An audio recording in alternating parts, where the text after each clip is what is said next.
Frederick Douglass once said that it's easier to build strong children than it is to repair broken men.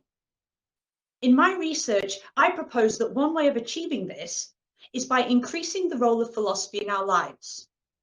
To support this, I show the role that philosophy already has in cognitive behavioural therapy, or CBT.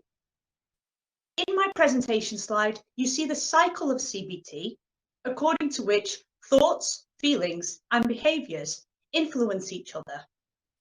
CBT tries to change these three aspects of ourselves to promote well-being. In my research, I focus on examples of how philosophical ideas are used by CBT to help make changes. For example, therapists use Socratic questioning, according to which they avoid telling clients what they need to change.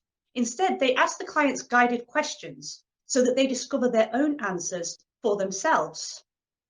Another example is Socratic know thyself, which is crucial in CBT, and many techniques aim at improving self-awareness.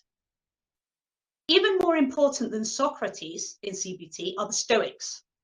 They believe that life events don't influence people. It's people's perception or interpretation of these life events which influences them.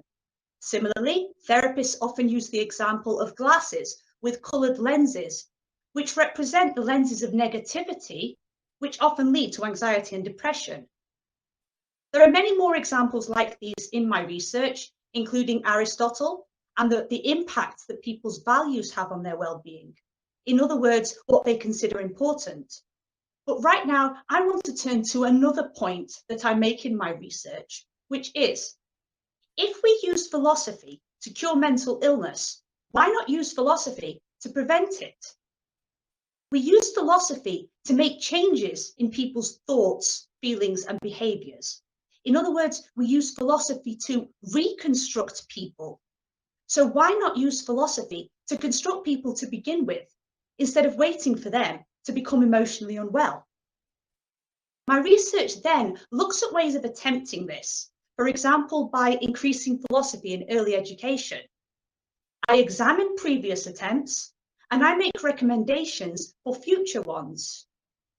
This philosophical construction of people might lead to future generations with enhanced resilience, empathy, social responsibility, bringing positive change to all aspects of people's lives.